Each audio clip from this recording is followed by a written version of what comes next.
Hey guys, how you doing? This is EJ Uno coming back again, guys, with another great video. Another one. So guys, this one, if you didn't see the thumbnail or didn't bother to catch it or did catch it or whatever, we're talking about the Motorola Razor 22 that's coming out. This one is not available just yet, but it is coming to the United States. I saw on YouTube somebody was talking about the Razor 22 and I was like, wait, I remember doing like talking about this, but I know it's coming this soon. It's finally coming soon, and I just got a lot to talk about with this phone, and it's crazy because I did used to have the Motorola Razor 2nd gen, and the things I was talking about was the screen on the front of it needed to be bigger, things that Samsung had with their flip that this one didn't have, and they seem like they're doing they did a really good job with this phone. Really nice. No price mark on this phone as of yet, but I mean, I guess we can look in the range of like, you know, $900 to $1,000 for this phone, and you know how Motorola does it, but you know, during time it'll go down. So getting some quick pictures of this phone. They show you this phone that it's flip open. Showing off the nice big display in the front with the dual camera, and this looking beautiful. It only comes in one color, and that's going to be satin black, and it's going to come with 8 gigabytes of RAM, 256 gigabytes of storage on board. No SD card support of what I know right now, but later in this video I will check.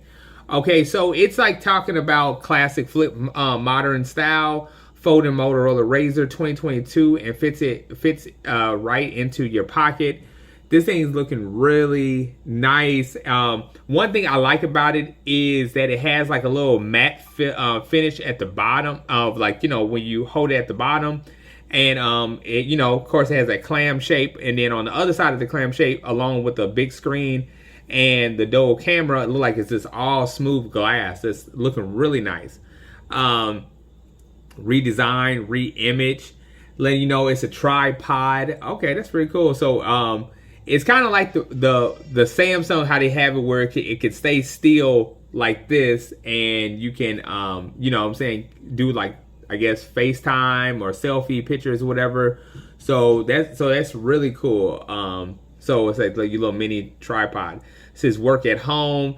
Putting the 2 screens in dual mode, where you can do one thing at the top, the other one at the bottom, which, you know, you probably do that with any phone right about now, but it's pretty cool just to have it in a flip mode way of, you know, looking at things different. Making the most of downtime. Okay, so it's just, you know, showing like that beautiful display. I wonder how big that display is. Seamless and smooth. Okay, so this one's going to come with a full-size OLED display, and that is looking really nice. Nice, rich, like the green is just popping out of that. Looking really nice. Now let's get to the display. Everything at a glance. Okay, so it's going to have a 2.7 OLED screen on the outside of it, and it's advertising that you can see all your messages, not just a little bit of the word, not just a picture, but just all of it. So this, given the picture, it's like they got like a image of a message, and you're able to see, you can reply to it, mark as read, but it's just giving you the whole layout of the picture. And I like that. I like that they open up the screen a lot bigger so you can see it, and it's looking really cool, really nice. I'm really loving that. For a bigger and better view, so you will get a 6.7 Full HD Plus OLED display with a whopping super fast 144 refresh rate. That is nice. That's nice. Motorola's the only one I know that is putting the refresh rate at 144. I don't even think that. No, I know that Samsung hasn't even got that far with the refresh rate, but that's really liquid smooth, really awesome. Okay, so let's get into the camera. A little bit about the camera. It has an instant all pixel focus. It has an ultra wide plus micro. It has 8K HDR10 plus video on there, so that's nice to have the 8K on there. And let me see, just a little glimpse of the thing. Okay, that's cool though. Okay, so dang, the screen is looking like it can do a lot on the outside. Seems like it has a lot of potential on the outside. So this is coming with the Snapdragon Plus 8 Gen. So the second what is it? Everybody had the 8 Gen 1. Now this is the 8 Plus Gen 1. So that's nice. It's letting you know that it has a CPU, delivers 10% better performance and 30% improved power efficiency. That's okay. That's really, really, really nice and really helpful. On the outside of it, which I like, is that it has the "Are you ready?" menu that you don't have to open up the phone. You can definitely close it and operate it from a closed menu. I like that, and it's I like that. So it's more able to be touchable to like maneuver on the outside of it. And if you guys don't know what it ready, are you ready for? It's not really "Are you ready for?" But it's like a casting mode, but it's Motorola's casting mode, like how Google has where you can cast, or Samsung has Dexter. This one is Motorola's only one that's the ready for. So that's what it's actually called, ready for. So I think they could have came up with something better, but yeah, that's what it is.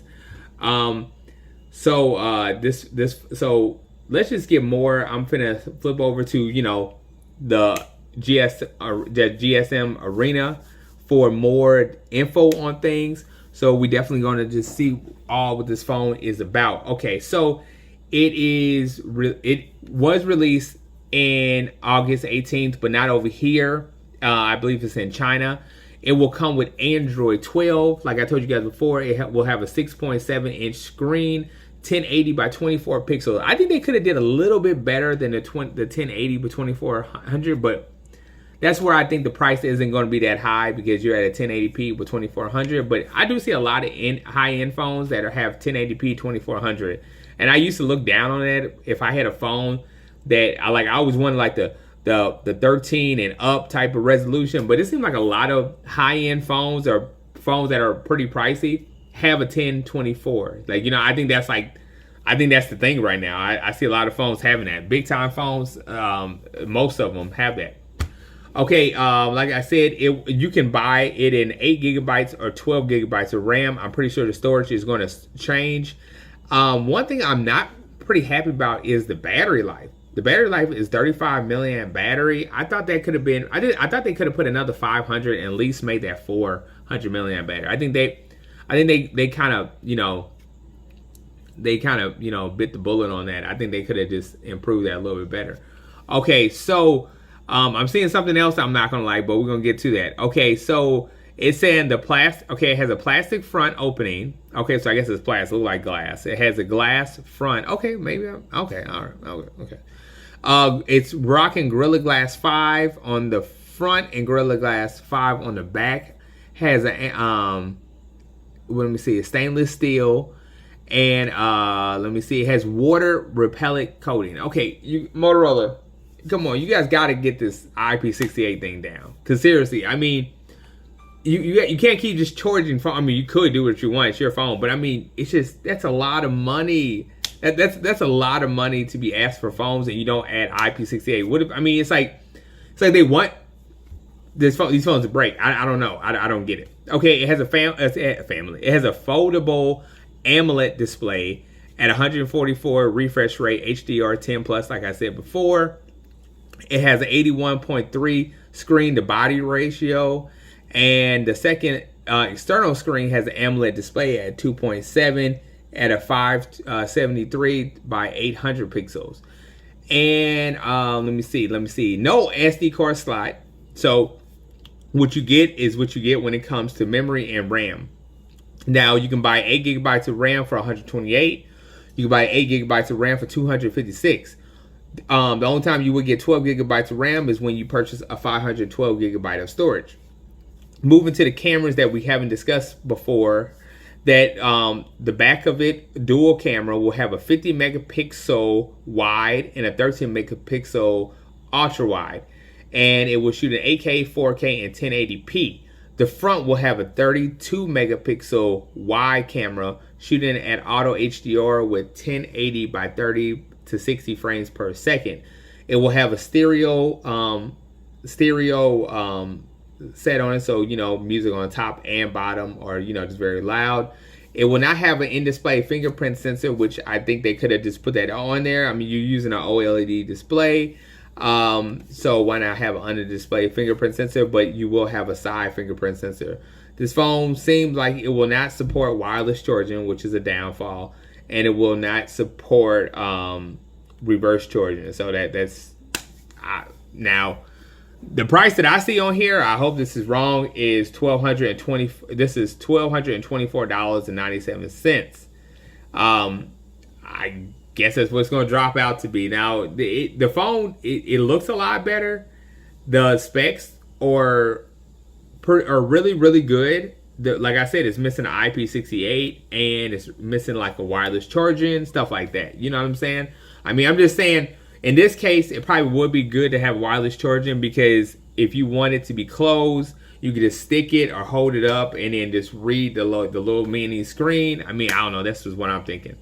But anyway, yeah. So this phone, I think it's gonna do okay just for the new look of it. I think it's pretty awesome. But I guess we'll see. So tell me what you guys think about this. Don't forget to like, subscribe, hit that bell button, and I'll be back with more.